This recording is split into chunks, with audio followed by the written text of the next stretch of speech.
Китайская угроза, эмигранты, которые едят кошек, стена на границе, русское вмешательство в выборы, штурм Капитолия. Все это Дональд Трамп, президент и миллионер. Кто он, спаситель или губитель Америки? Случайность или закономерность? Сможет ли он снова сделать Америку великой? И разве она перестала быть таковой? Добрый день, дорогие друзья! Это «Уроки истории» с Тамарой Дельман. И сегодня мы будем говорить про Дональда Трампа. Спасибо всем, благодаря кому мы записываем эту лекцию. Всем тем, кто, несмотря ни на что, продолжает нас поддерживать. И на YouTube, пробиваясь сквозь его замедление, и на Патреоне, и на платформе Boosty. Вы нам очень помогаете. Хочу вам напомнить, что если у вас есть проблемы с YouTube, вы можете подписаться на рассылку на моем сайте. Вам будет приходить лекция в текстовом формате, и вам будет приходить лекция, которую можно будет смотреть независимо от YouTube. Подписывайтесь и рассказывайте другим. Спасибо, не дайте им нас заткнуть.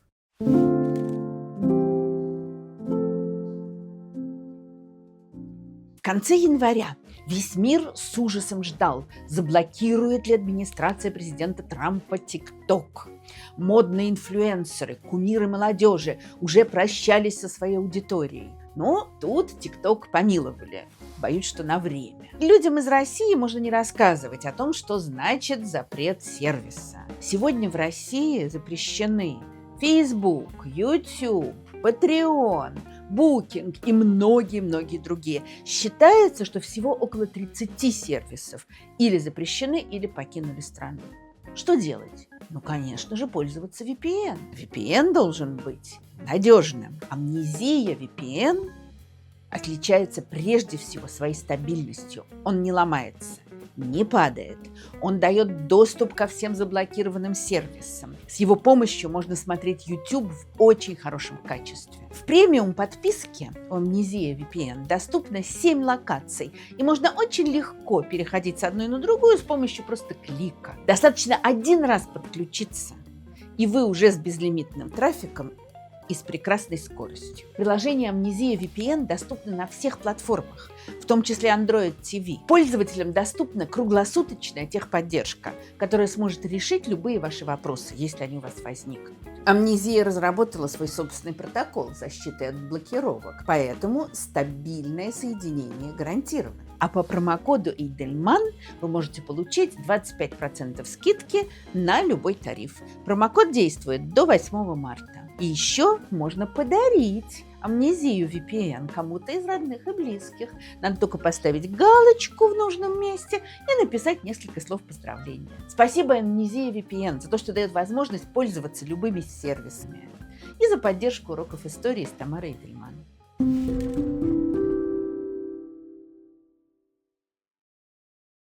Осень 2016 года. Приближаются президентские выборы в Соединенных Штатах. А надо сказать, что у меня к этому моменту уже много лет в старших классах, 10-11, были задания по современной политике, эти оценки шли в обществознание, и я всеми силами старалась сделать эти задания какими-то игровыми, мышление развивать. Ну и в связи с тем, что там было много игры, это называлось русская рулетка. Приближаются выборы. Но, думаю, надо как-то укрепить интерес в политической жизни.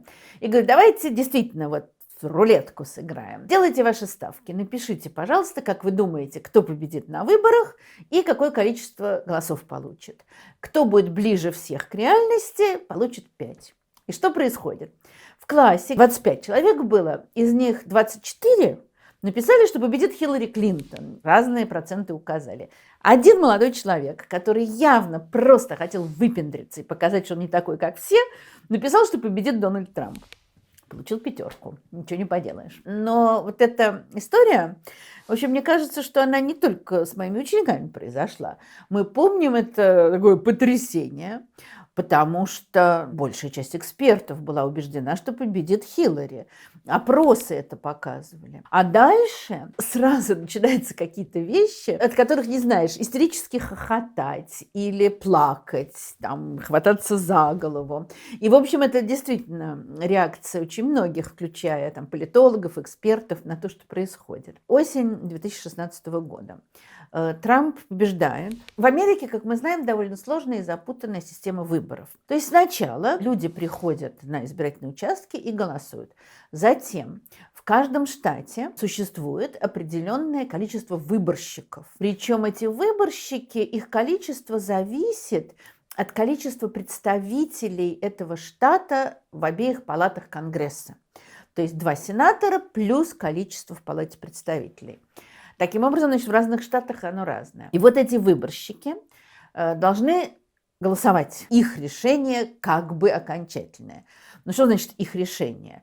Они не могут принимать собственные решения. По закону тот кандидат, который в данном штате получил большинство голосов, пусть даже небольшое большинство. Можно вспомнить, как в 2000 году пересчитывали голоса в штате Флорида, потому что там чуть-чуть не хватило Аллу Гору, чтобы выборщики голосовали за него. Тот кандидат, который получил большинство в этом штате, определяет голосование всех выборщиков. То есть все голоса этого штата идут победителю. Есть 2 штата, в которых это определяется по округам, а не по штату, но неважно. Таким образом, значит, вот это вот сложная система.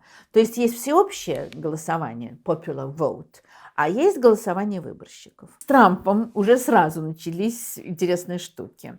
Значит, сначала получилось, что он собрал 306 голосов выборщиков. Это много, потому что для того, чтобы пройти, надо получить 270 голосов. А Хиллари получила 232. А после этого тоже очень яркая деталь, показывающая, насколько напряженные страсти пылали как тогда, так и сейчас, и насколько расколотым оказалось американское общество. Потому что впервые более чем за 100 лет они попытались проголосовать против своего штата, хотя они не имеют на это права. Кто-то вообще отказался. В итоге конечный результат был, что у Трампа 304 голоса, у Хиллари 227.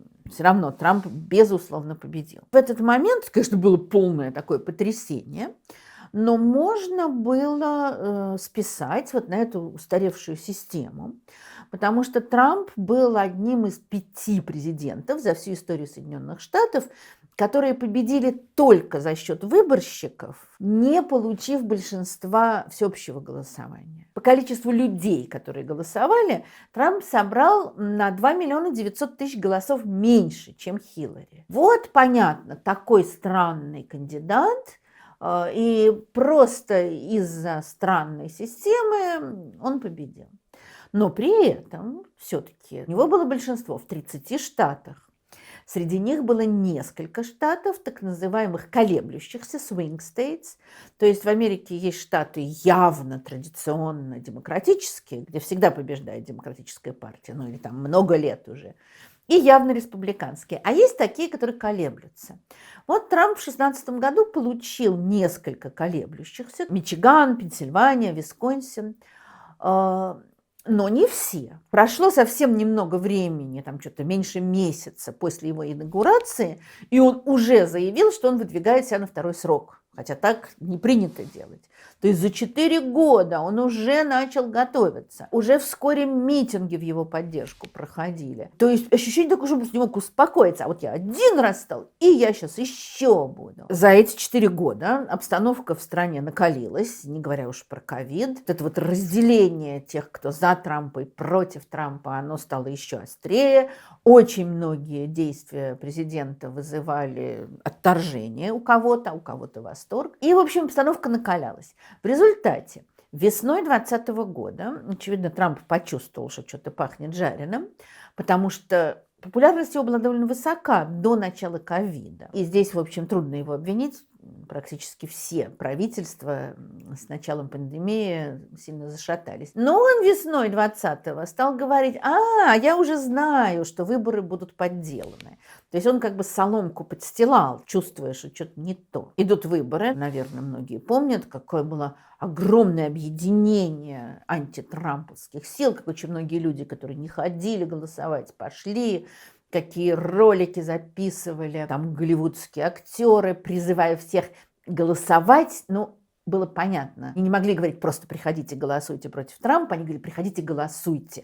То есть вот чтобы активизировать такой спящий демократический электорат. Трамп в ночь выборов в 2 часа ночи заявил, что он победил, и его уже начали поздравлять. Потом посчитали, и оказалось, что победил Байден. И дальше Трамп, конечно, повел себя совершенно неприлично. Он стал эти результаты не принимать, он стал говорить о подделках. Его юристы начали подавать множество заявлений о фальсификации выборов, и судьи, включая тех судей, которых сам Трамп назначал, то есть нельзя сказать, что это все были там ставленники демократов, и судьи отвергали все эти решения.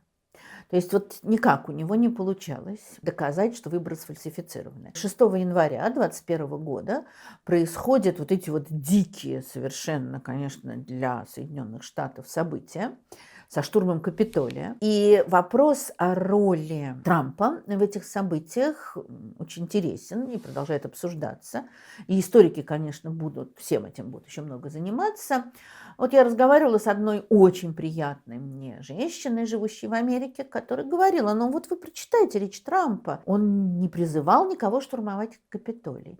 Конечно, там нет слов, а сейчас мы пойдем, захватим Капитолий, остановим работу Конгресса и вообще бог знает, что сотворим. Но это речь, которую Трамп произнес 6 января на митинге своих сторонников, которая, конечно, была очень эмоциональной, очень впечатляющей, как большинство его речей. О том, как Трамп говорит, мы еще сегодня тоже поразмышляем немножко.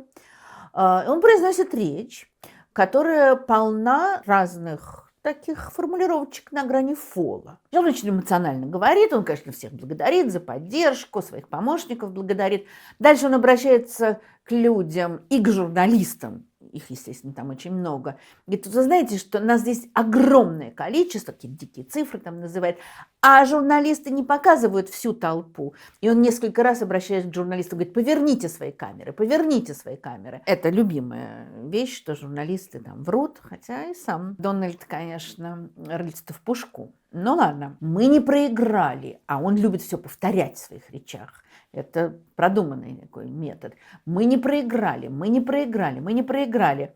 Мы этого не допустим, говорит он. То есть мы не допустим вот этой несправедливости, чтобы власть захватили те, кто на самом деле проиграли. Дальше он призывает своих сторонников, говорит, вы должны продемонстрировать силу, вы должны быть сильными, то есть покажите, что вы не признаете этого. Я знаю, что все, кто здесь собрались, скоро пойдут к Капитолию, потом... Понятно, чтобы мирно и патриотично добиться того, чтобы их выслушали. Давайте пройдем по Пенсильвания-авеню. Толпа пошла по Пенсильвания-авеню и пришла к Капитолию, и они ворвались в Капитолий. Все мы видели эти кадры каких-то диких фриков, которые бродят в центре американской демократии. И вопрос, конечно, можно ли считать эту речь призывом?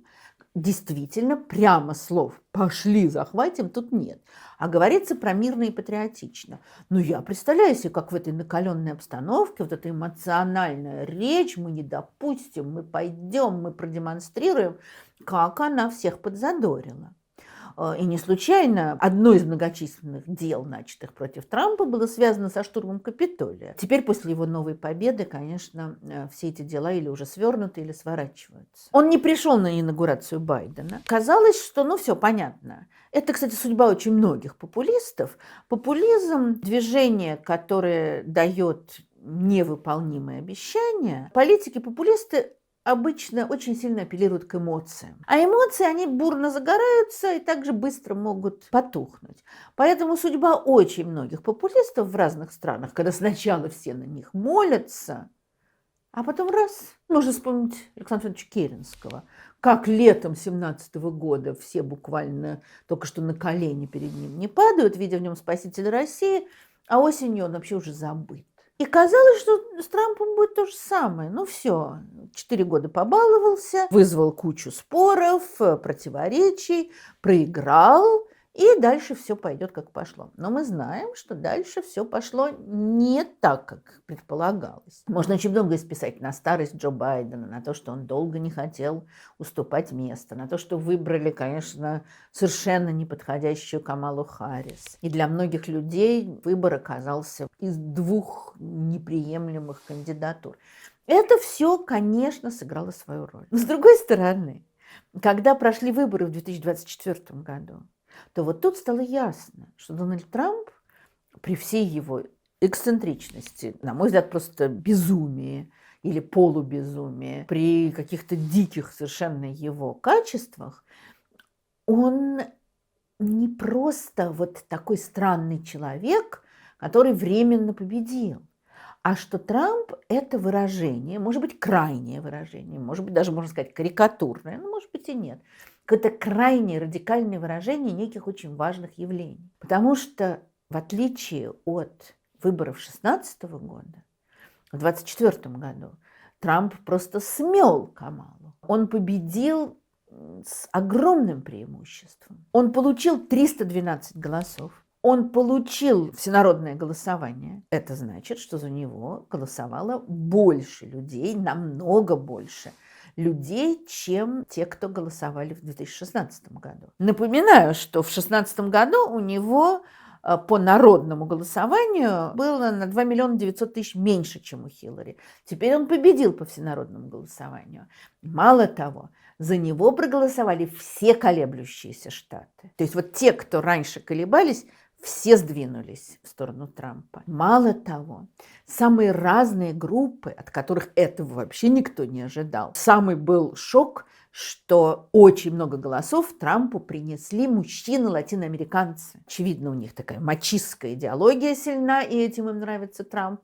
Но он столько говорил о мигрантах, в частности, латиноамериканских. Он их оскорблял. Он столько допускал расистских высказываний. Он оскорблял женщин, членов Конгресса, среди которых было 3 женщины, чьи родители, ну, по крайней мере, у 2 из них, приехали из латиноамериканских стран. И он писал, им надо убираться туда, откуда они пришли. Он строил стену, и они голосуют за него. Но точно так же увеличилось количество белых рабочих, которые за него голосовали. Где-то даже женщин было больше, и афроамериканцы за него голосовали.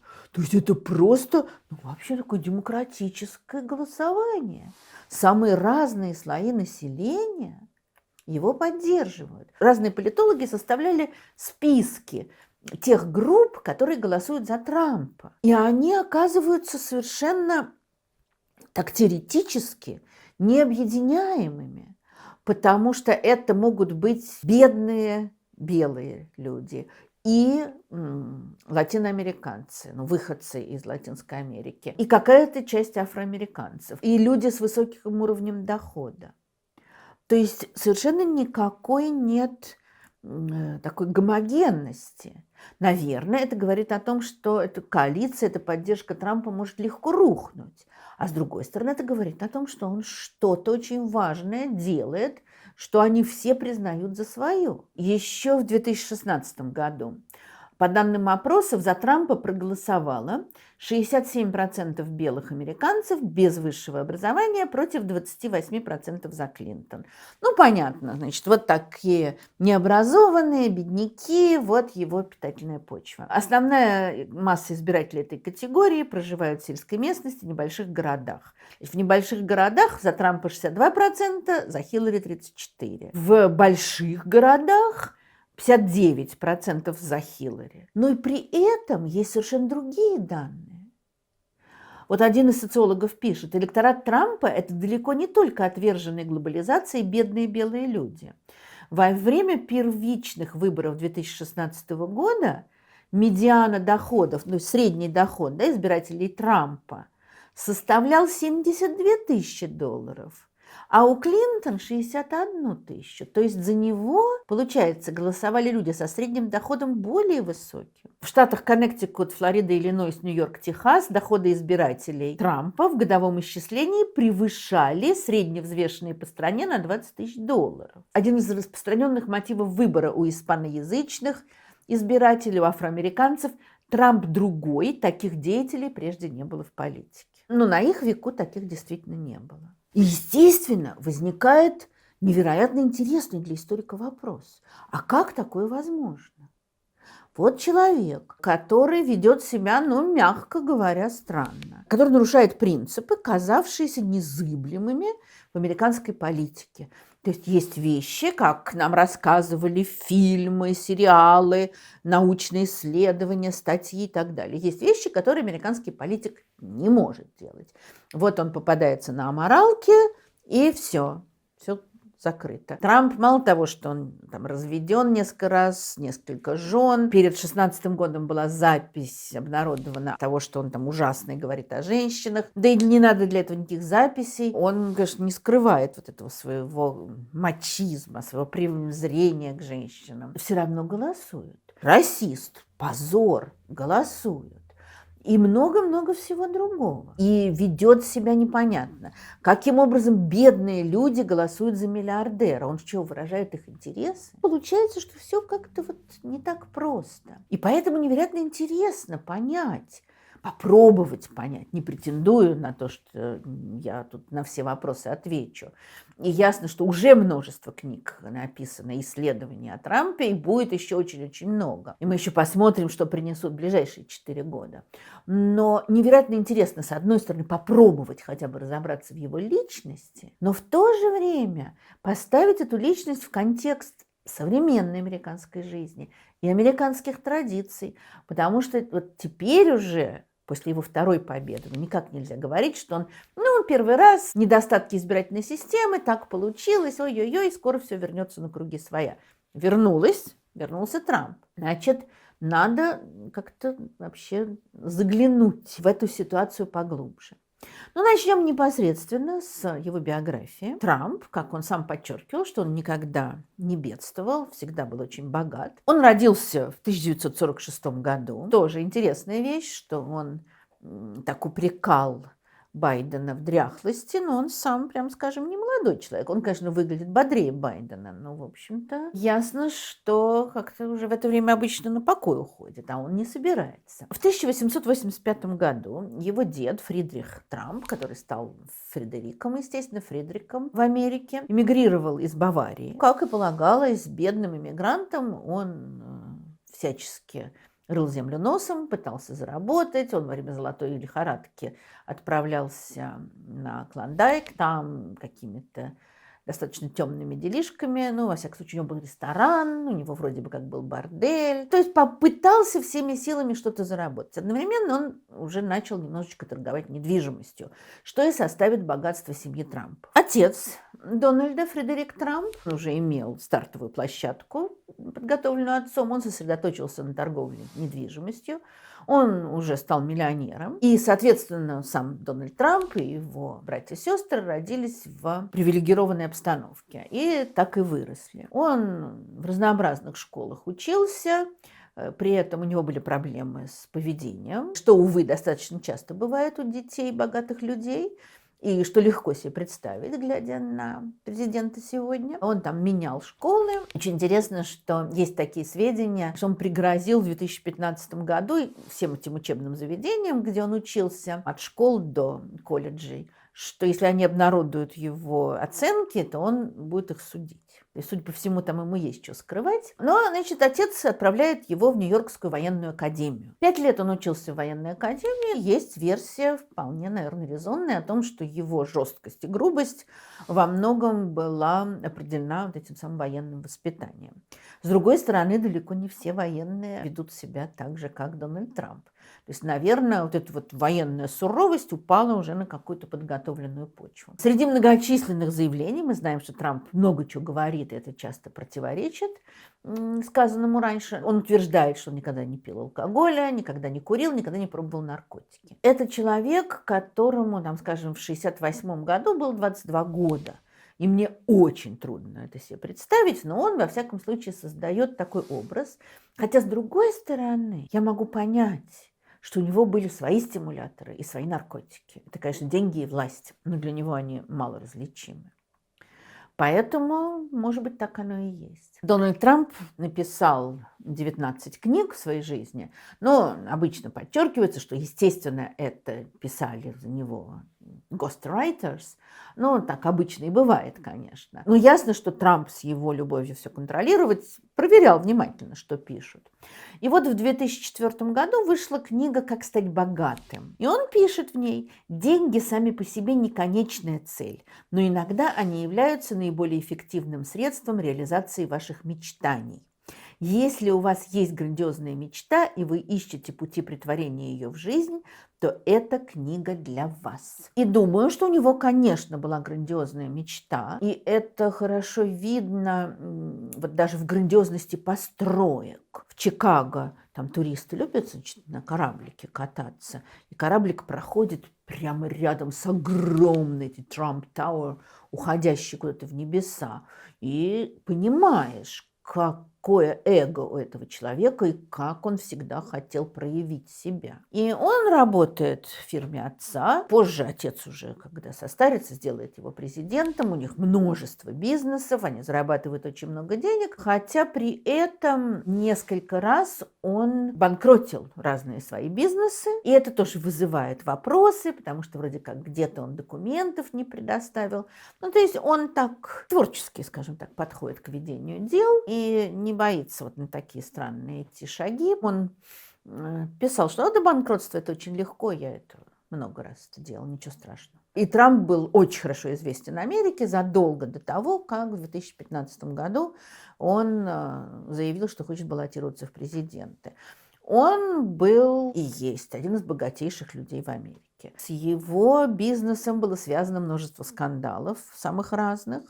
Вот начиная от этих подозрительных банкротств и до того, что и еще его отец и он продавали сегрегированную недвижимость, то есть куда не допускались афроамериканцы. Но скандалы, они всегда как-то привлекают внимание. Внимание, конечно, как мы видим, это то, что Трампу просто необходимо, но при этом это то, что он очень хорошо умеет использовать. Он приходил сначала на самые разнообразные шоу.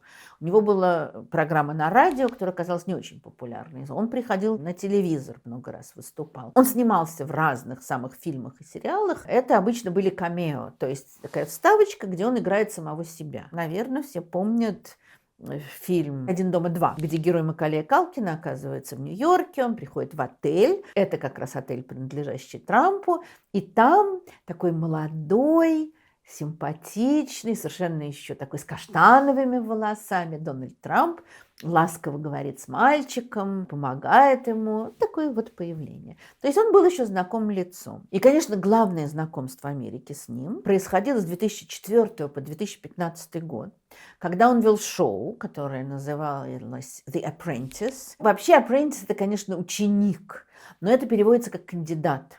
Потому что действительно те, кто участвовали в этом реалити-шоу, они претендовали на очень даже неплохой приз, потому что победитель должен был получить какие-то хорошие должности в одной из компаний Трампа. Ну вот как один из политологов описывает эту передачу. Кандидат – смесь игрового шоу, документального действа, мыльной оперы и комедии. По сути, это игра. Ее участники боролись за право стать топ-менеджером в одной из компаний Трампа. В первый год шоу Трампу платили по $50 000 за серию, приблизительно $700 000 за первый сезон. Со второго сезона уже по $3 миллиона за серию. Он стал одним из самых высокооплачиваемых ведущих на телевидении. В его глянцевом и оптимистичном шоу, вот здесь, мне кажется, очень важное слово «оптимизм», мы еще к этому вернемся.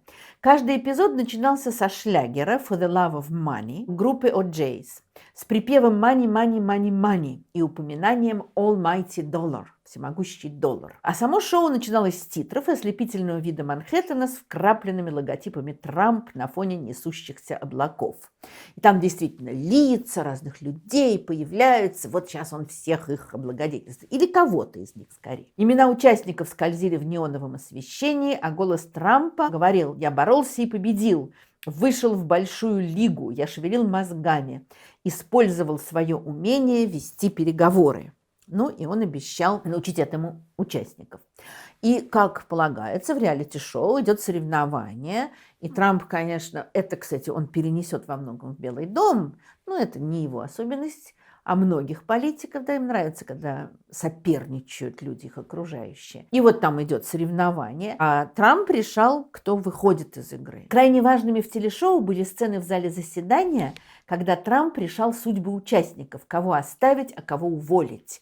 Вот там прямо такая стала ключевая фраза, «You are fired», говорил он. Тут шла особая игра, в ней отключались законы этики, традиционные понятия честно-нечестно, благородно-неблагородно. Ради победы над конкурентами участникам позволялось все. А увольняли их не только за явные бизнес-ошибки, но и за слишком хорошие отношения к конкурентам, за признание заслуг членов своей команды, и тем более, если они позволяли себе перебить босса и возразить ему. Трампу нравилось наблюдать, как люди борются друг с другом и стараются заслужить его благосклонность. В своей команде в Белом доме этот текст написан в 2020 году, так что речь идет о первом сроке. Но не думаю, что что-то изменилось. В своей команде в Белом доме он перед вступлением в должность напомнил, что каждый день это эпизод в телешоу, в котором он, Трамп, одерживает победу над соперниками. Вот еще очень важная, конечно, вещь, помимо оптимизма, это телешоу. К этому еще тоже вернемся. В 2015 году он заявляет, что хочет выдвигаться президентом. Он, кстати, до этого подумывал, не выступить ли ему против Обамы, но там что-то не получилось. Интересно вот было бы, кто победил бы. Республиканская партия шокирована, потому что вообще ты кто такой? И надо сказать, что далеко не всем даже сегодня в республиканской партии близок Трамп. Она очень разнообразна, тоже разнородная партия. Он все-таки их убеждает, он побеждает на праймерис, он становится кандидатом от республиканской партии, он оказывается в Белом доме. И сразу же начинает действовать. Было несколько главных тем его кампании. Это необходимость дерегуляции экономики, то есть как можно меньшего вмешательства государства в экономику, сокращение социальных программ, то есть как можно больше упор на индивидуальные достижения людей. Ну и в частности, в предыдущие годы мы говорили об этом в лекции о Бараке Обаме, что битва буквально между демократами и республиканцами, или, можно так сказать, между президентом Обамой и Конгрессом, была битва за Обамакеа, за совершенно новую систему медицинского страхования, которую предлагал Обама. И для Трампа это было и остается, в общем, таким предметом не то что вражды, а главной целью. И он обещал уничтожить Обамакеа. Сразу же после инаугурации он начинает демонтировать эту систему. Полностью ее демонтировать очень сложно, но Трамп сильно ее уменьшил. И это вполне в духе вот его идеи о дерегуляции экономики, а не вмешательстве государства. Другая вещь, конечно, которая вознесла его на вершину, это его обещание резко ужесточить политику по отношению к мигрантам. И он сразу же заявил, что будет строиться стена на границе с Мексикой, и что Мексика будет за это платить, то есть бюджет не пострадает. И дальше вот в этом духе все и продолжалось. Конечно, подробно рассказывать обо всем, что президент Трамп сделал за 4 года в Белом доме, это слишком сложная задача, и это потребовало бы очень долгого рассказа, особенно с учетом такой какой-то прямо бешеной деятельности, им развернутой. Поэтому только в самом общем виде. Значит, что касается экономики, это не Трамп придумал, а есть направление очень мощное экономическое, монетаристское. И есть многие политики, которые до него исходили из этого. Надо сокращать государственный аппарат. Это очень популярная вообще мысль в Америке, чтобы как можно меньше государства вмешивалось. Надо сокращать расходы на государственный аппарат. И мы, конечно, в ближайшие месяцы это увидим. Опять надо отменять ограничения. Огромное количество разнообразных правил, разнообразных ограничений, регулировавших экономику, были упразднены. И даже в какой-то момент был издан указ, что если какой-либо государственный чиновник, государственное учреждение предлагает ввести новые правила, то они должны найти, по крайней мере, 2 других правила, регулирующих жизнь американскую, которую можно будет отменить. И это вот тоже очень характерная такая вещь, то есть, с одной стороны, понятно, он опирается на достаточно серьезные экономические идеи. В то же время проводит он их в жизнь вот так демонстративно, как в шоу. Одно ввел, два отмени обязательно. Даже если это одно невероятно важно. Было проведено очень сильное дерегулирование экономики. Были отменены очень многие налоги на бизнес, а это тоже любимая мысль монетаристов. И, в принципе, она близка республиканцам, и она очень близка Трампу. Надо уменьшить налоги на бизнес, тогда будет развиваться частная инициатива, ну и тогда будет больше рабочих мест, и все, кто хотят работать, смогут работать. Это действительно очень эффектный способ. Это то, чем пользовался Рейган, это то, чем пользовалась Маргарет Тэтчер в Великобритании. Но Трамп, конечно, это делал намного более агрессивно. Проблема заключается в том, что из налогов складывается бюджет. А бюджетные деньги идут на государственный аппарат, сокращать его, на армию. Отсюда идея, бывшая тогда уже актуальной и сегодня, во многом обеспечившая популярность Трампа, что хватит Америке вмешиваться в международную политику повсюду, хватит Америке давать так много денег на НАТО, хватит следить за тем, что происходит в других местах, займемся своими делами. Военные расходы тоже сократить. И, естественно, сократить социальные пособия. При этом это, конечно, не просто способ экономии бюджета, хотя и это тоже, но это идеологически важный момент. То есть пусть все прорываются сами, бездельников кормить не будем. И это очень сильно отзывается у самых разных людей. Я понимаю экономическую эффективность такой политики. Я понимаю, что она помогает бороться с инфляцией. Но в то же время, таким образом, вот уже только за 4 года, с 16 по 20, там несколько миллионов людей лишились доступа к медицинской страховке из-за того, как были изменены законы. И что-то мне трудно порадоваться этой эффективности. Но, во всяком случае, вот это была политика, которая длилась до начала ковида. Когда началась пандемия, Трамп отреагировал очень неадекватно, не желал появляться в маске на публике и много другого интересного делал. Но при этом он огромные выплаты совершил для людей, чьи бизнесы были закрыты. И, соответственно, это способствовало инфляции. И тут получилась такая вещь, что дальше за эту инфляцию уже расплачивался Байден. Здесь как раз Трампа трудно упрекнуть, потому что, как мы помним, все метались государства, пытаясь нащупать хоть что-то в этих новых обстоятельствах. Но основная его линия, конечно, это снижение налогов на бизнес, это уменьшение вмешательства государства, если мы не говорим о протекционистских тарифах. Вот сейчас все время мы слышим эти разговоры: тарифы, тарифы, тарифы, что Трамп введет, что он не введет. И вот для Трампа, судя по мнению большинства экспертов, главный враг экономический, главный соперник, главный конкурент – это Китай. И он уже старался отгородиться от Китая в первое свое президентство и будет, конечно, стараться и сейчас. У него был твит, где он написал: «Торговые войны являются благим начинанием, их легко выиграть».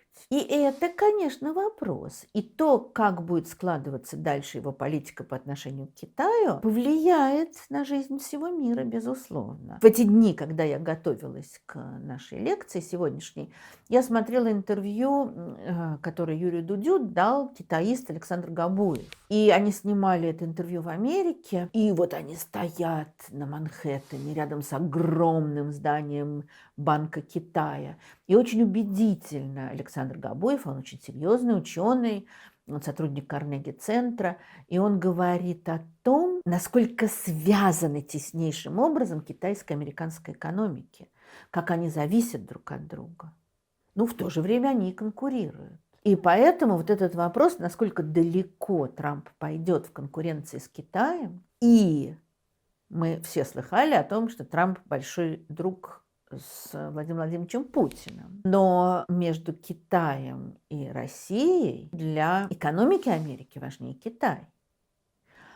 Для Трампа Китай – это враг. Как это все будет происходить, как поведут себя китайские власти. Вот Александр Габуев говорит о том, что китайцы, скажем, стараются очень аккуратно относиться к соблюдению американских санкций против России.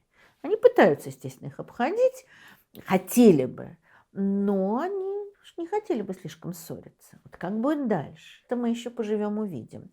Но во всяком случае, он тоже и тогда уже в первое свое президентство старался вводить протекционистские тарифы и явно собирается это делать сегодня. От экономики, конечно, тянутся ниточки в самые разные стороны. Если сокращаем военные расходы, меньше сотрудничаем с НАТО, меньше влезаем в разные части земного шара, то есть это совершенно меняет всю систему международных отношений. Вот загораживаемся от Китая, это будет прям землетрясение, которое в очень неожиданных местах может откликнуться, аукнуться. Другая вещь, очень тесно тоже связанная, конечно, с экономикой, но и не только с ней, это вопрос о климате. Трамп, как мы знаем, совершенно не признает серьезность проблем, связанных с глобальным потеплением. Как и везде, он, в общем, чувствует какие-то болевые точки. Другой вопрос, как он их решает. Один из факторов, безусловно, способствующий глобальному потеплению, это экономический рост по всему миру. Чем больше предприятий, чем больше распаханных земель, вырубленных лесов, тем хуже климат. Трамп не желает никаких ограничений, которые бы мешали экономическому росту американскому. Соответственно, все ограничения, необходимые для борьбы с потеплением, для защиты климата, все квоты на выброс парниковых газов и так далее, он отрицает, он не принимает. Он уже выводил Америку из Парижского соглашения о защите климата, Байден вернулся. Теперь, конечно, сейчас Америка выйдет снова. Это страшная проблема, хотя в то же время понятно, какое огромное количество людей где-нибудь в американской глубинке скажут, ну, плевали мы, глупости какие, зато мы можем нормально развиваться, еще Китай не будет нам мешать. Другая такая группа целая его действий, и тогда, и, конечно, это ясно, что будет так и сейчас, она связана, скажем так, с его традиционалистскими взглядами. Или, я не знаю, насколько можно говорить о взглядах, но с его традиционалистскими действиями. Он, конечно, защищает традиционные ценности, скрепы и так далее, поэтому, например, среди различных ограничений, которые были им убраны, были убраны и ограничения, которые препятствовали, например, скажем, дискриминации ЛГБТ-людей на работе. Но это тоже часть его мировоззрения. Он, с одной стороны, хочет сократить участие государства, сократить контроль государства, но в то же время он сторонник жестких наказаний, смертной казни. За 4 года, что он был у власти, казнили 13 человек, что очень много. Очевидно, можно ждать этого и сегодня. И, конечно же, он обещал в 2016 году и проводил 4 года, и обещал сейчас, и будет проводить, конечно, жесткую антимигрантскую политику. Он говорит совершенно разумные вещи. Там, нелегальная иммиграция должна быть остановлена, введена в русло. Да, наверное, конечно. Параллельно с этим он творит нечто абсолютно невероятное. 27 января 2017 года, неделя прошла после инаугурации, был издан президентский указ, который породил хаос абсолютный в аэропортах, в огромном количестве мест. Когда он приказал на 120 дней остановить прием любых беженцев, а на 90 дней никого не пускать из Ирака, из Ирана, из Ливана, из Сомали и других мусульманских стран. И понятно, что это под маркой борьбы с терроризмом. Но там, конечно, были совершенно невероятные вещи, когда какой-то человек, который работал в Америке, там, поехал в отпуск к родным, теперь приезжает, его ждет его работа, его там лаборатория в университете, еще что-то, его не пускают. Причем это было введено без какой-либо подготовки. Вот просто раз и ввели. Посыпались, естественно, обращения в суды, и в конце концов все это свернули. Но он продемонстрировал вот таким образом, как он собирается действовать. Начали строить стену, которую почему-то Мексика не стала оплачивать. Он начал требовать огромных денег у Конгресса.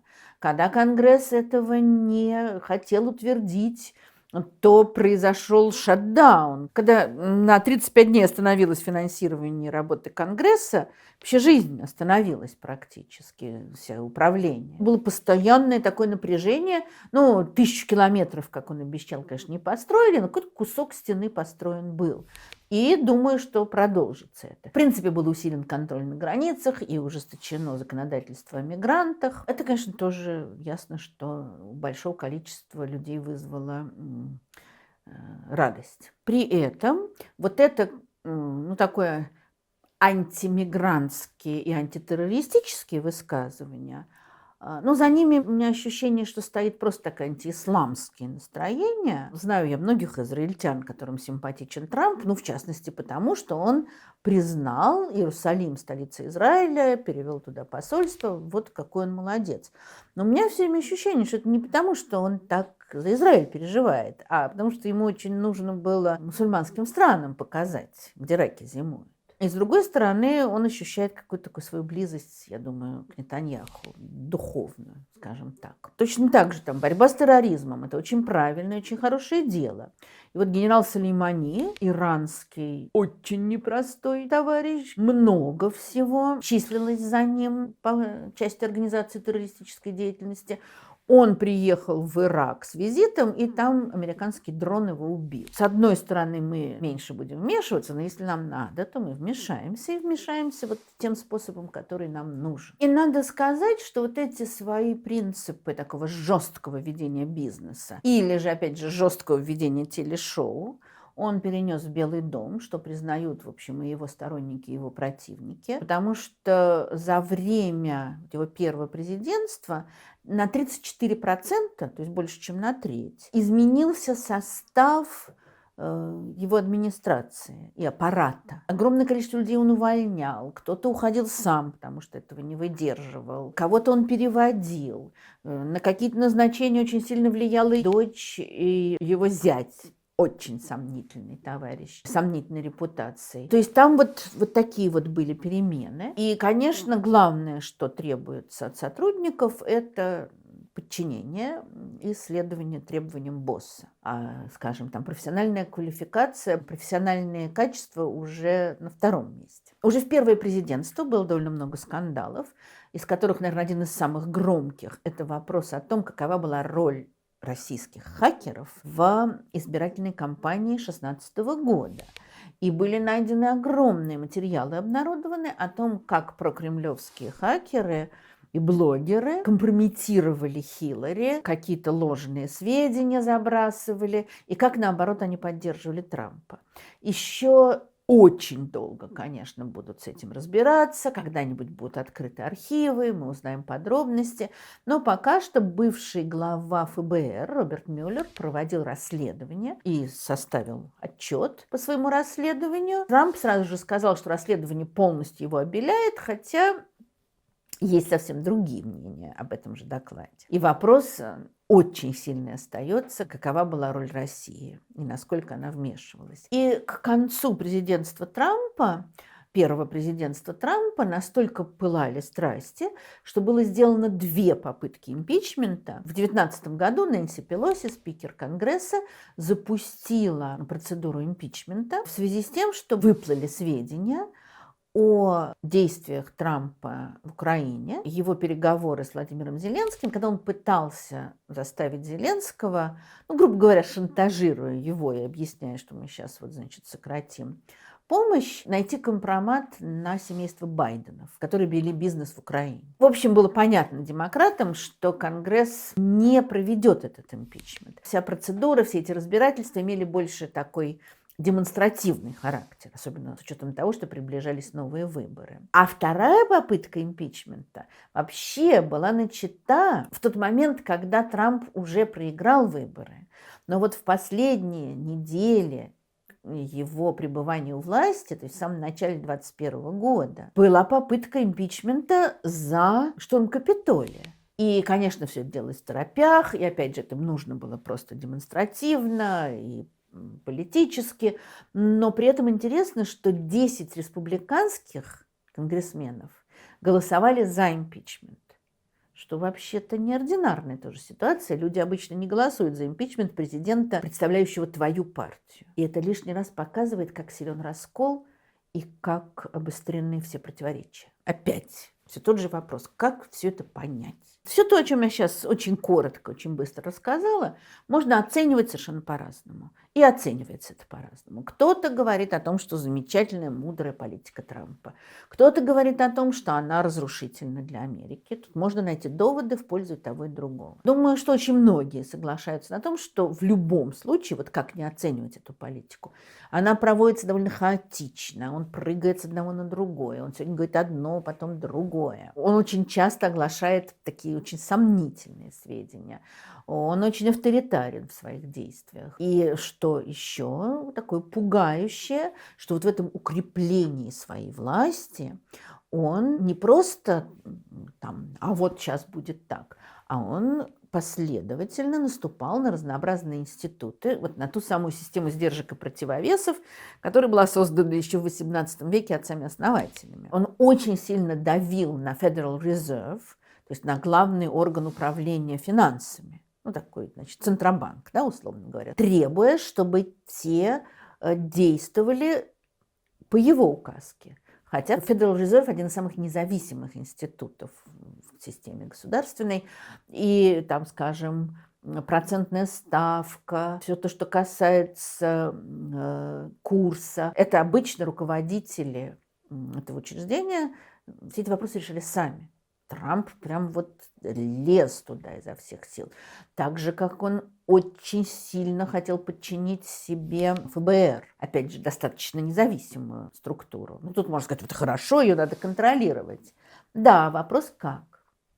То есть очень разные противоречивые оценки вызывает первое президентство Трампа. Но вообще-то вот ощущение у меня, например, такой какой-то совершенно хаотических действий человека, кто знает, что он хочет. Он хочет усилить свою власть, он хочет определенных перемен в стране, таких достаточно традиционалистских, и он вот бьет в эту сторону таранами, всеми ему доступными и, может быть, не всегда доступными. Почему это происходит? И главное, что почему его избирают второй раз.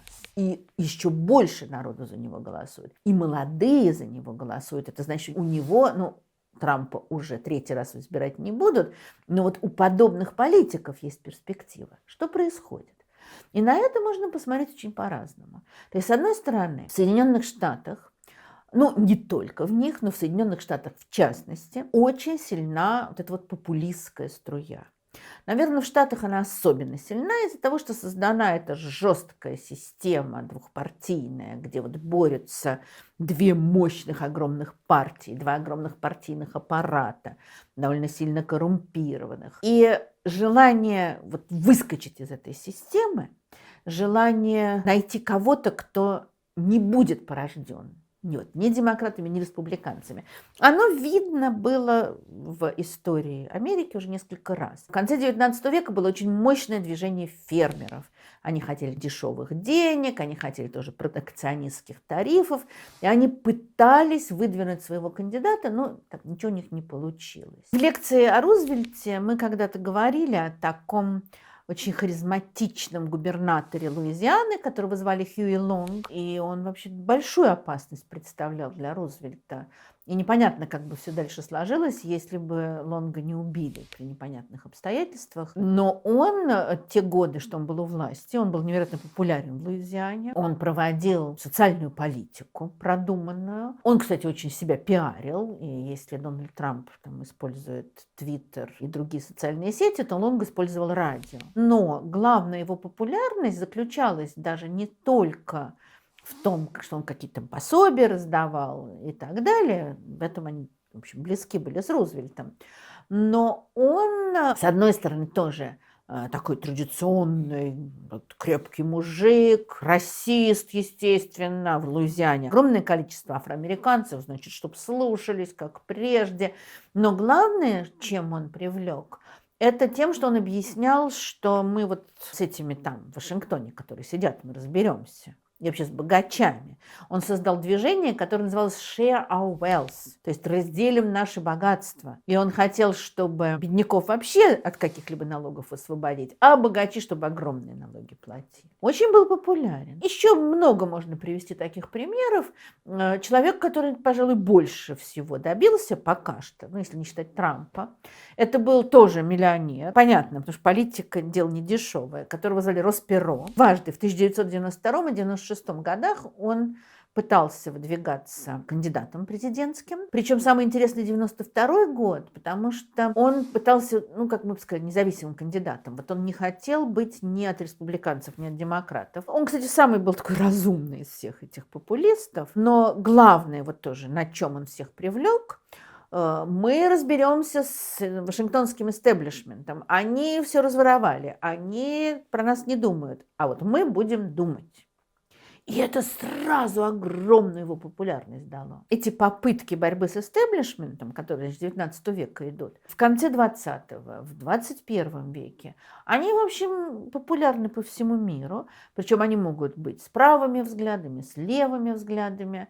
Но произошло за последние, скажем, полвека, может быть, даже больше. То, что знаменитый политолог Фрэнсис Фукуяма называет разочарованием во всех основных институтах. Разочарование в партиях, которые создавались, чтобы защищать людей, а они их не защищают. Значит, нам не нужны партии с их аппаратом, нам нужно движение массовое. Что очень здорово, и это очень классно. Но здесь всегда есть опасность, что это движение перерастет в такое вот безоговорочное движение в поддержку вождя. Мы разочаровались в правительственном аппарате. Значит, должно быть что-то совершенно другое.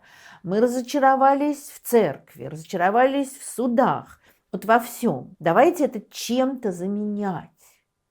Или, по крайней мере, ну, это еще сегодня подхлестывается соцсетями. Вот мы можем создавать какие-то горизонтальные связи и за счет этих связей осуществлять непосредственно свое влияние. Вот еще Росс Перро в 90-е годы выступал за электронную демократию. Может быть, потому что он большую часть своих миллионов сделал на разных высоких технологиях. Идея о том, что вот это вот подчинение государству можно заменить какими-то связями между людьми, оно вообще невероятно продуктивно.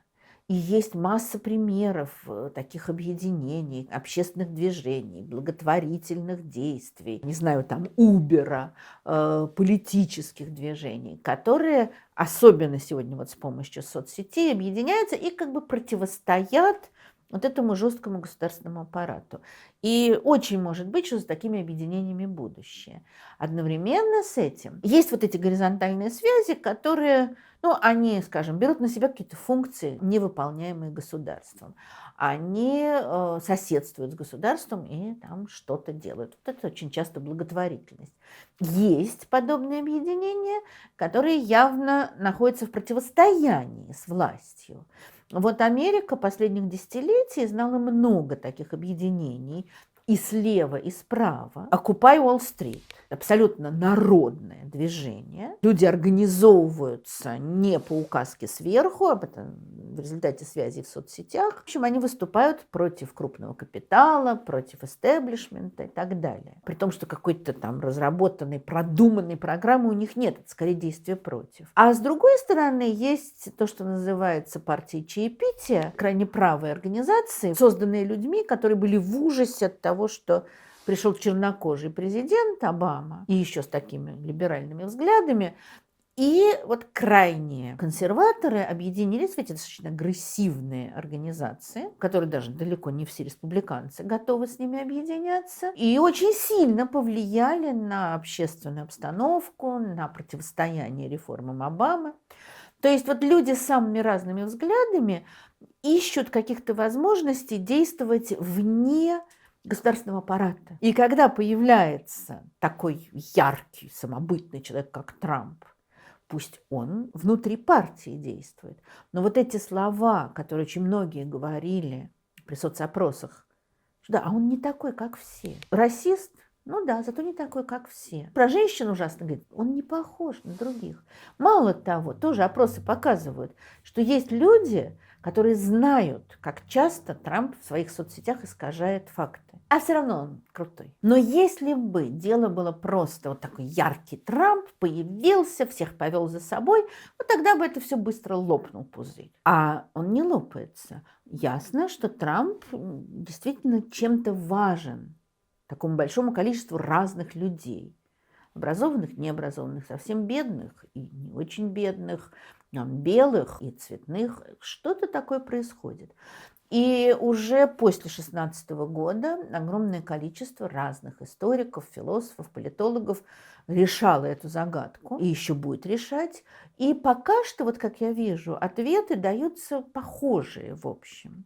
И видно несколько факторов, работавших в пользу Трампа.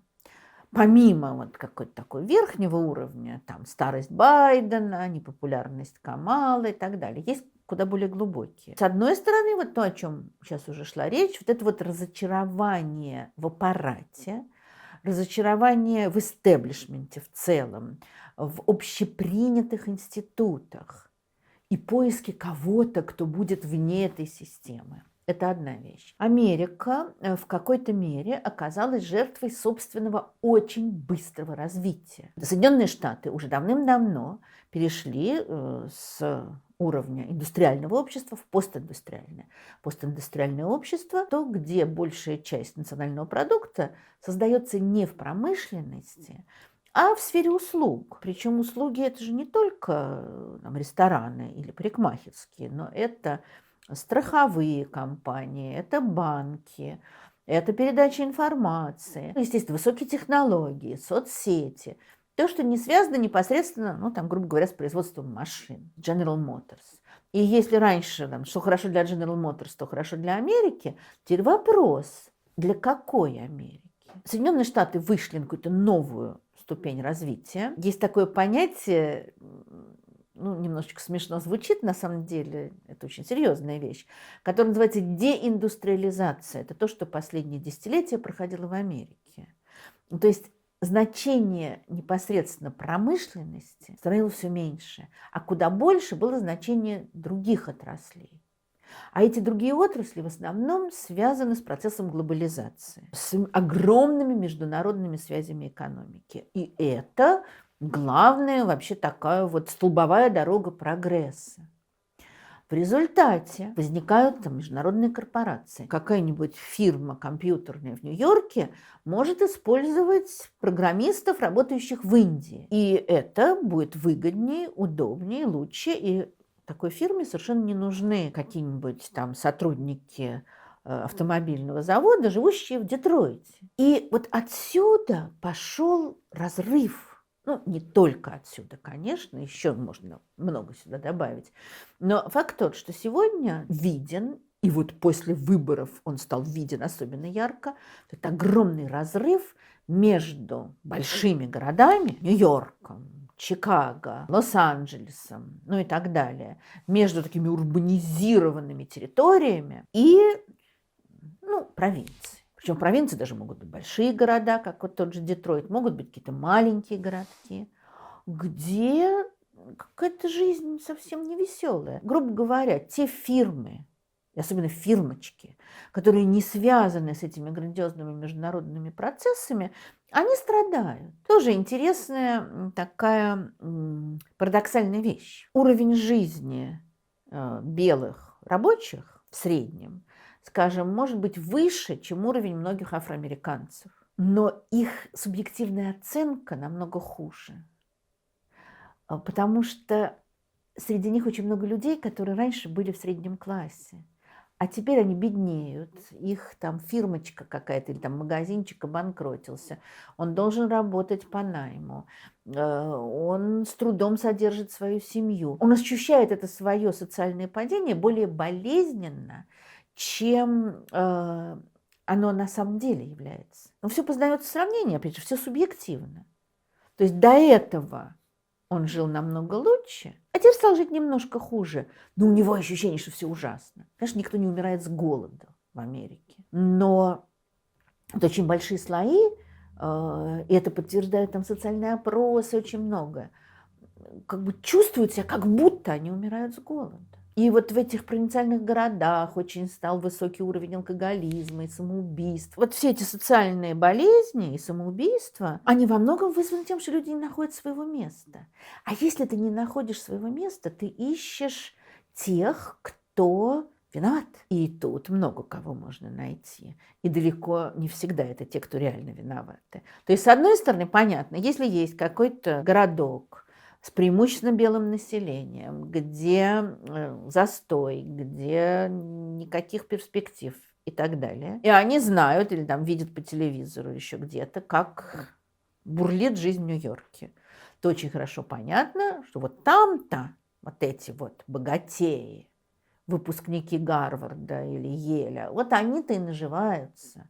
А мы здесь, у них денег куры не клюют, а у нас на водку не хватает, как пел Высоцкий. И надо сказать, что противоположная сторона приложила большие усилия для того, чтобы этот разрыв обострить. Хиллари Клинтон во время предвыборной кампании назвала сторонников Трампа жалкими презренными неудачниками, комментирует историк, которые исповедуют отсталые, подчас реакционные взгляды. Это пренебрежение интересами рабочей и сельской Америки имело роковые последствия для кампании кандидата от демократов, которая, как подтверждается в новейшем журналистском исследовании, пренебрегла советами мужа и других опытных демократов обратить особое внимание на рабочий электорат ржавого пояса. Ржавый пояс – это как раз те самые штаты, которые еще полвека назад были впереди промышленного развития, а теперь ржавеют, и ничего там не происходит.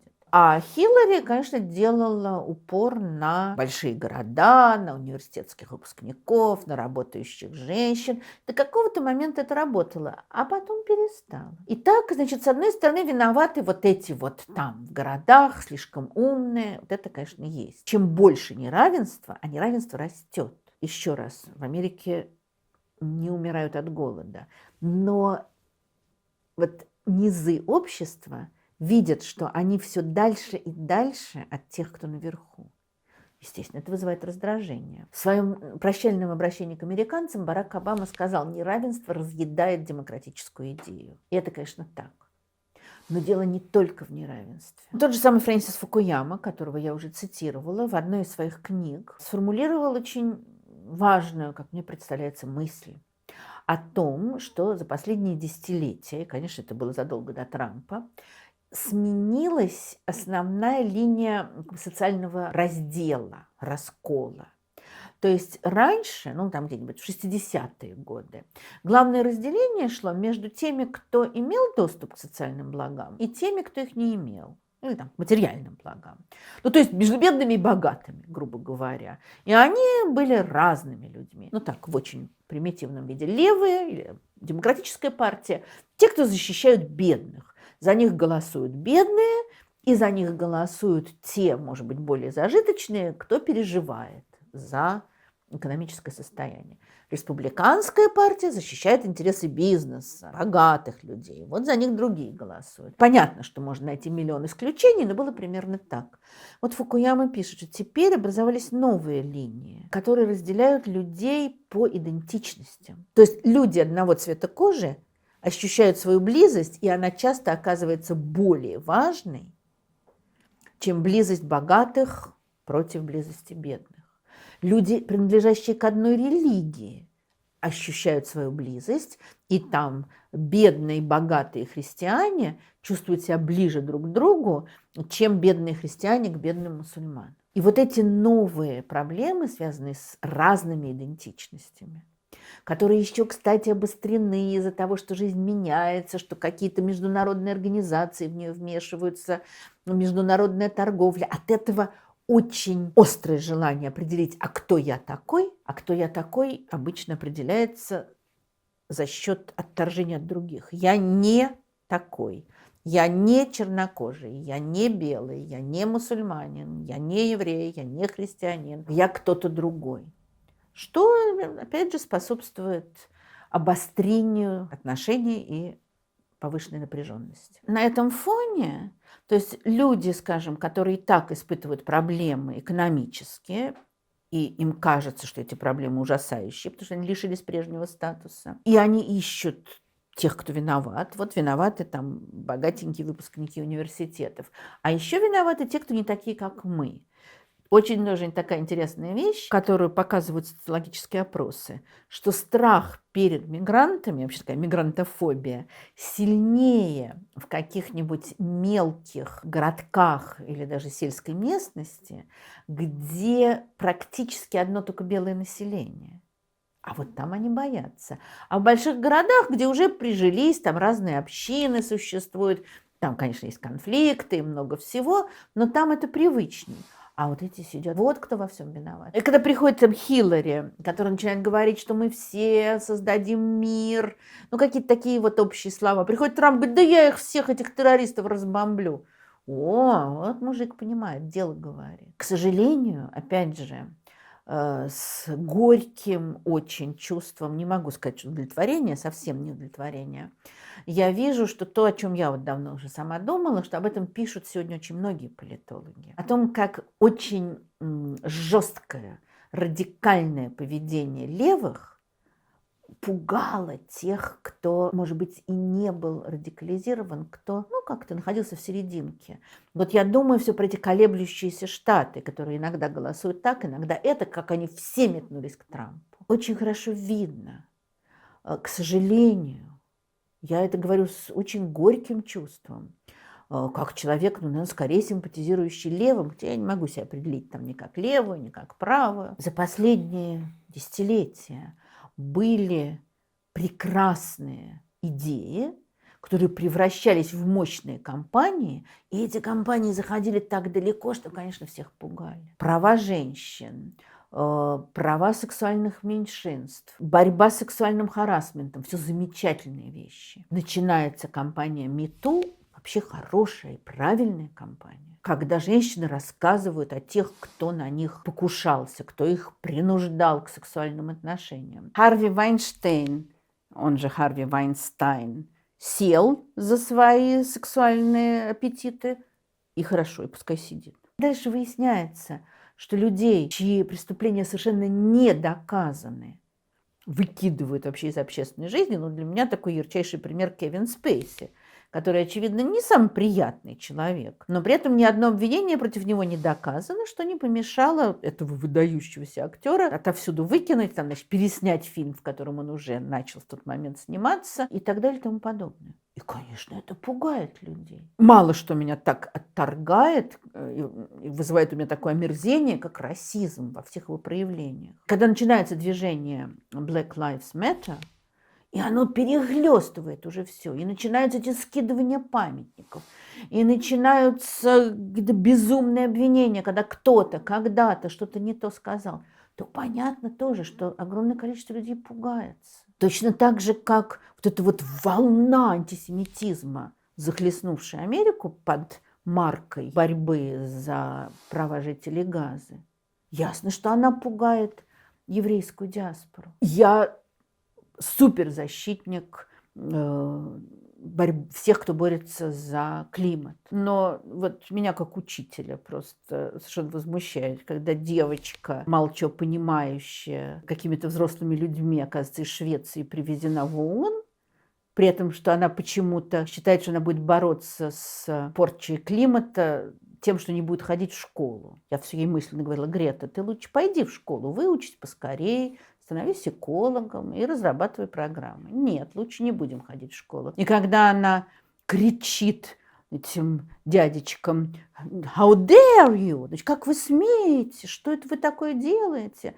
Вот видали мы таких подростков в школах пачками, которые считают, что все виноваты в их проблемах и грубят взрослым. Я, наверное, сейчас ужасные вещи говорю, которые шокируют очень многих моих слушателей. В этой ситуации люди, опять же, сидящие в какой-нибудь Айове и совершенно не думающие про глобальное потепление. А тут приходит Трамп и говорит: да нет никакого потепления, да ну вообще все это.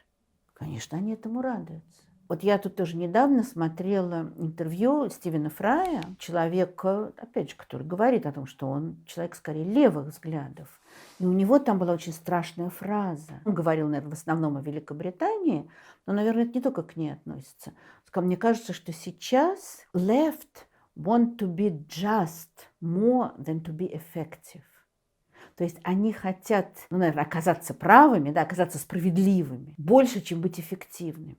То есть я вот для себя эту фразу объясняю так. То есть говорят, давайте какие-то реальные вещи делать. Не мы будем разоблачать, И это, конечно, очень многих испугало. Вот эта вот радикализация с двух сторон, она, как всегда, размывает середину и тоже приводит к страшной напряженности. В сборнике статей, который называется «Феномен Трампа», я вообще тут много уже из него цитировала, там один из авторов пишет следующее. В последнее время в прессе и социальных сетях США большой резонанс получила ранее мало обсуждавшаяся книга известного американского философа Рорти, вышедшая аж в 1998 году. Автор предупреждал, что рано или поздно политика либералов, забывших об экономической справедливости ради политики идентичности, приведет к тому, что наступит слом. Забытый электорат решит, что система потерпела неудачу и начнет озираться в поисках сильного человека, чтобы отдать за него свой голос.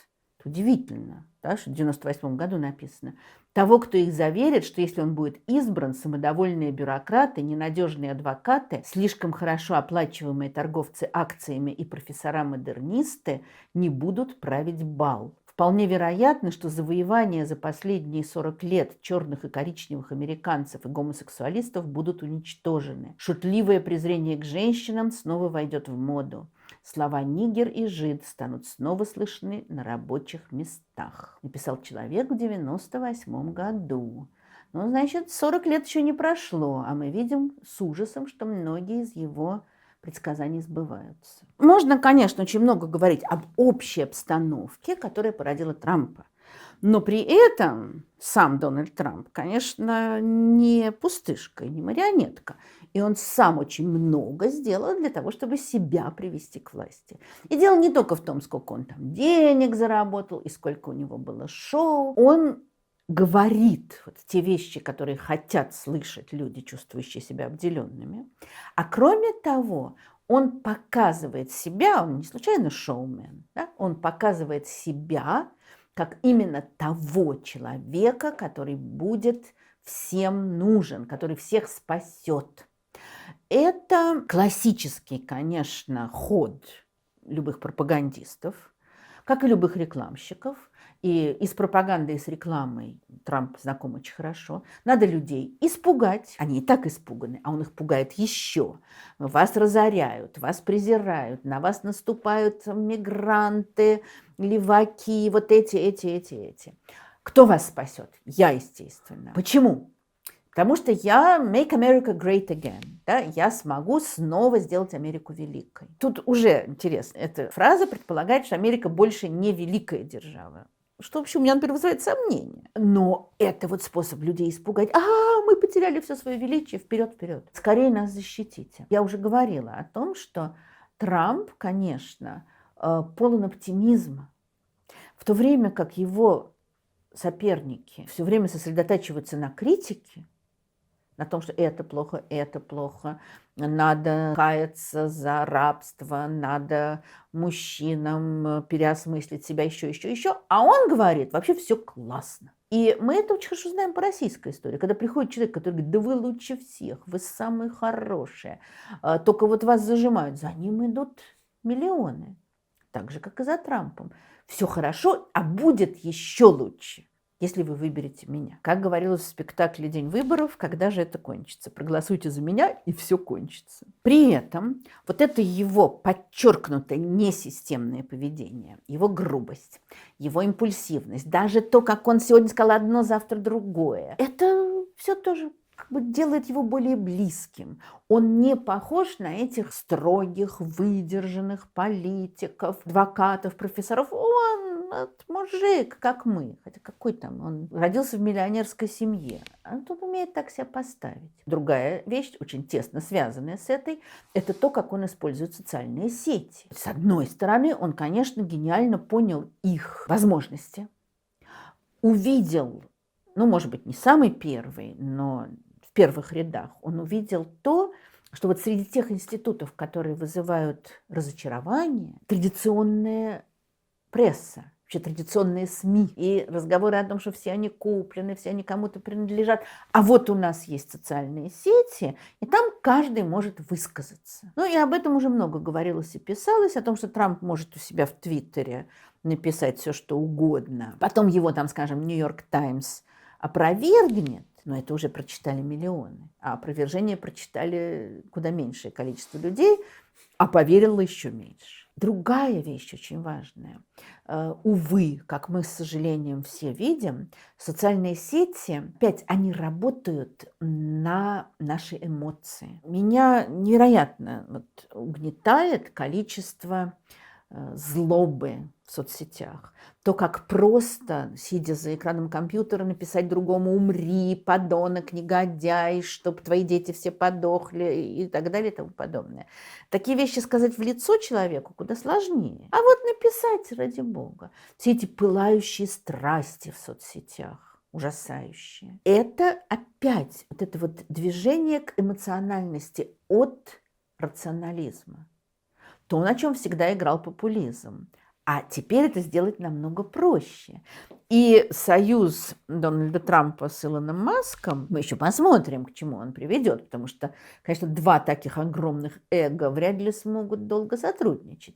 Но очень интересно, что сейчас этот союз существует, потому что они нужны друг другу. Трампу нужна информационная империя, Маску, очевидно, нужна власть над миром, уж не знаю, что еще. И это тоже очень интересно будет посмотреть, как там дальше будет развиваться. Но то, что для Трампа соцсети – это возможность вот эту его личность с ее особенностями, с его импульсивностью, с его грубостью продвигать, и он делает это блистательно, это ясно. Еще одна ситуация, в которой личные особенности Трампа, его биография, они пересеклись с какими-то вещами невероятно важными для многих людей. Трамп с детства посещал проповеди очень известного церковного деятеля и проповедника Нормана Винсента Пила. Его родители дружили с Пилом. Пил проводил первую свадьбу Трампа. То есть это вообще такой важный человек для него. А Пил – это знаменитый проповедник и непростой проповедник. Это не просто там он много говорит, а он буквально, так, наверное, может быть, нехорошо сказать, что он зомбирует свою аудиторию, но он ее в какой-то мере гипнотизирует. Вот слово «гипноз» очень часто применяется по отношению к Пилу, его идеям.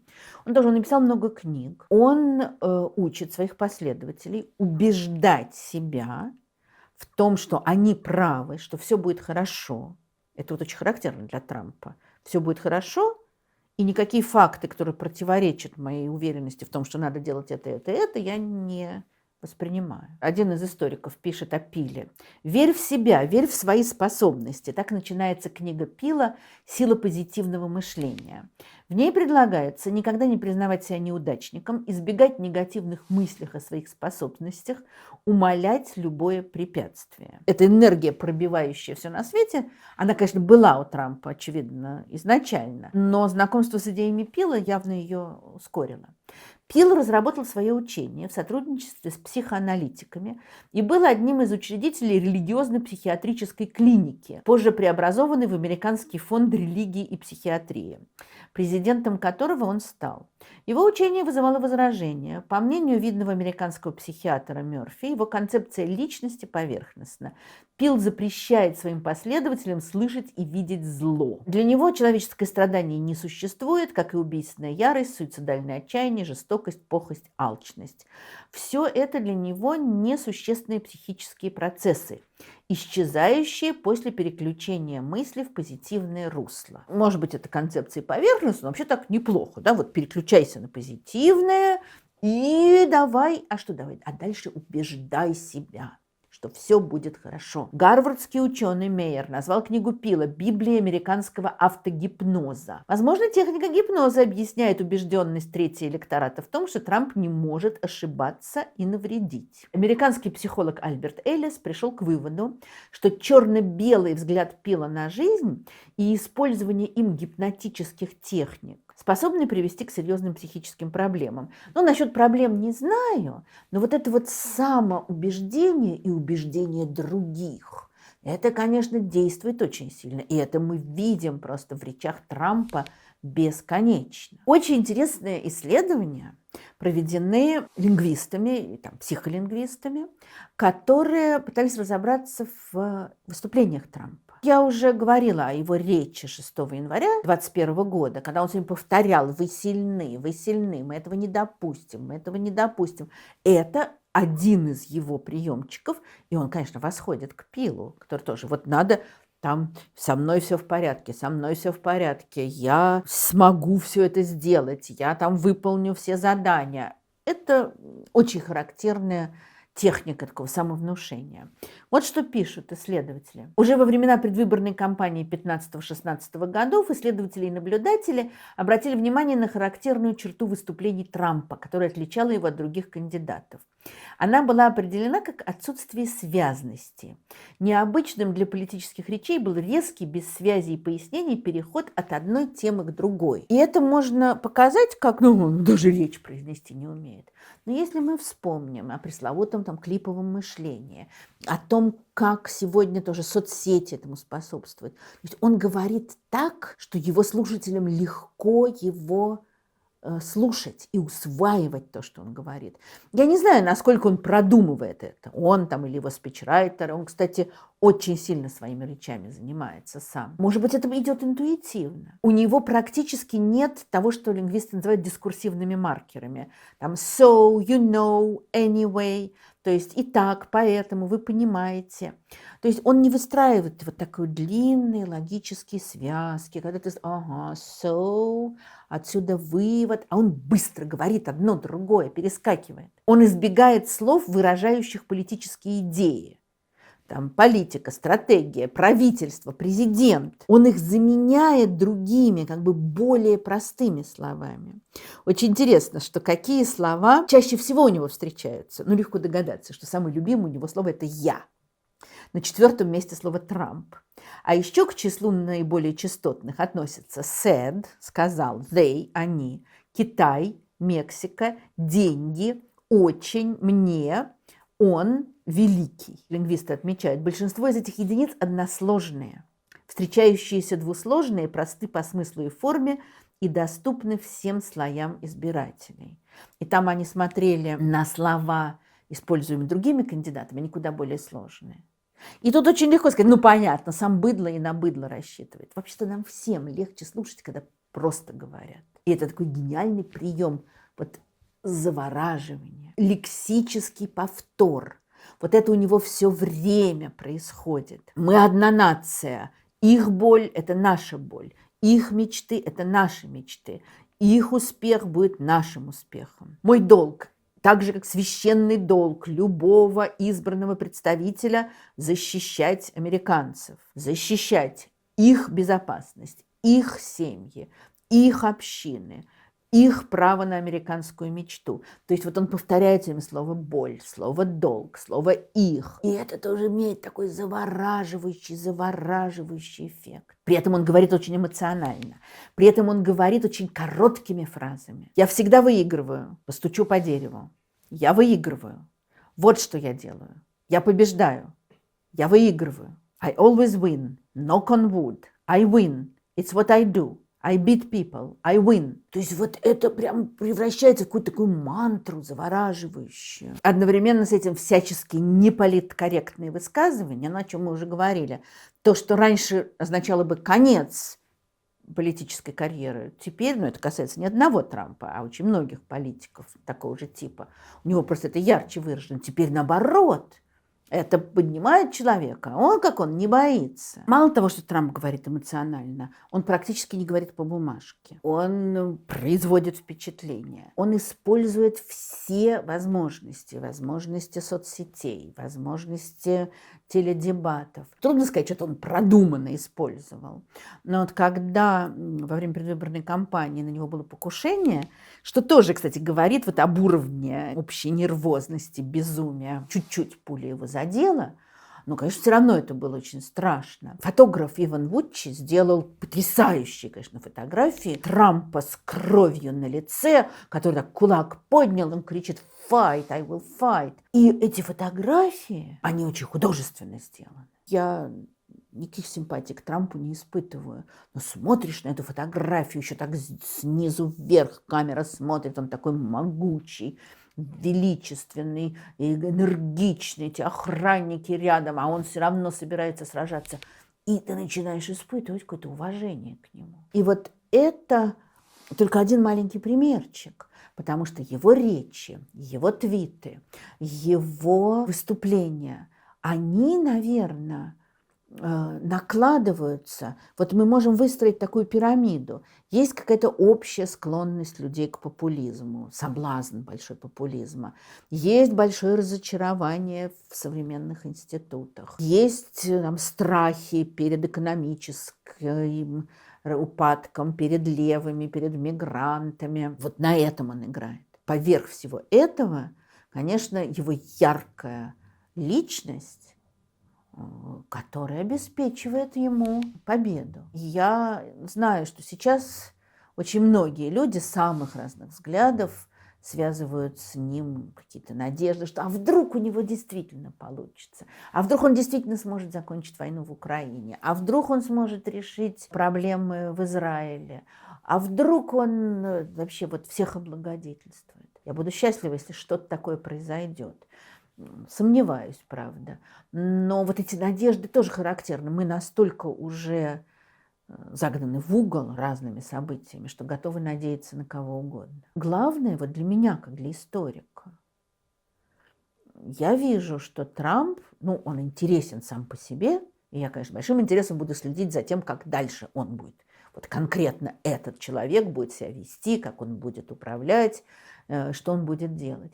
Но с другой стороны, вот для меня это воплощение огромных перемен, происходящих во всем мире, тех страхов, которые вырываются наружу, тех противоречий, которые существуют. И мне не нравятся эти перемены. Они ставят под угрозу какие-то очень важные вещи. Рациональное мышление, демократию, спокойное сосуществование различающихся между собой людей и так далее. Но дальше будем смотреть. Я испытываю большие опасения как человек и большой интерес как историк. Спасибо всем, благодаря кому была записана эта лекция. Нашим спонсорам на YouTube, нашим патронам на Патреоне, тем, кто нас поддерживает на платформе Boosty. Не забудьте, что вы можете подписаться на рассылку на моем сайте, и тогда вы будете получать, с одной стороны, лекцию в текстовом формате и сможете ее читать, а с другой стороны, к вам будет приходить видео, не зависящее от YouTube, и вы сможете спокойно смотреть его. Вопрос понятен. Как вы относитесь к Дональду Трампу? Надеюсь, что все комментарии и все дискуссии будут вестись интеллигентным, уважительным образом. Жду ваших комментариев. Счастливо!